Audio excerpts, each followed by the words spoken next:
आज पंजाब किंग्स आणि कोलकाता नाईट रायडर्समध्ये काटेकी टक्कर होणार आहे। दोन्ही संघांनी आतापर्यंत 3 सामने जिंकलेत।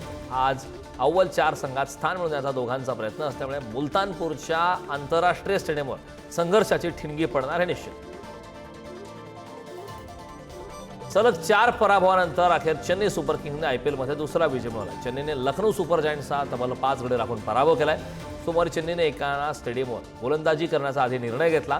लखनौला फलंदाजीसाठी आमंत्रित केलं, त्यामुळे लखनौने 7 गड्यांच्या मोबदल्यात 166 धावा केल्या। चेन्नईचे प्रशिक्षक स्टीफन फ्लेमिंग यांनी धोनीवर टीका करणाऱ्यांना उत्तर दिले। धोनीला सीएसकेचे कर्णधारपद मिळाल्याने लगेचच संघाच्या परफॉर्मन्समध्ये बदल होईल असं समजू नये, असं वक्तव्य फ्लेमिंग यांनी केलंय। तर धोनी एक चांगला खेळाडू आहे, पण तो भविष्य पाहू शकणारा माणूस नाही असं फ्लेमिंग म्हणाले। लखनौचा फलंदाज निकोलस पुरनने एका पार्टीत हिंदी गाणं गात प्रेक्षकांना भुरळ घातली। त्याचे तेरे संग यारा हे गाणं गायतानाचा व्हिडिओ लखनौ संघानं आपल्या सोशल मीडियावर शेअर केलाय। त्यानंतर हा व्हिडिओ चांगलाच व्हायरल होताना दिसतो। आयपीएल 2025 मध्ये करुण नायरने जोरदार पुनरागमन केलंय। मुंबई इंडियन्स विरुद्ध त्याने 40 चेंडूत 89 धावांची खेळी करत सर्वांची मने जिंकली। तर या खेळीनंतर क्रिकेट कृपया मला आणखी एक संधी द्या हे त्याचं 2022चं ट्विट आता व्हायरल होतं।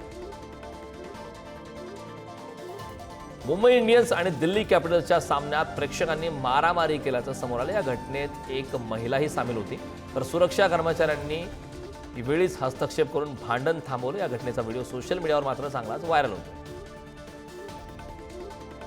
तिरंदाजी विश्वचषक स्पर्धेत भारताने एकूण 4 पदके जिंकली। पुरुषांच्या रिकव्हर सांघिकमध्ये रौप्य, तर धीरज बोम्मादेवरने वैयक्तिक रिकव्हरमध्ये कांस्य पदक पटकावलंय। याशिवाय कंपाऊंड मिश्र संघाने सुवर्ण आणि पुरुष संघाने कांस्य पदक जिंकले।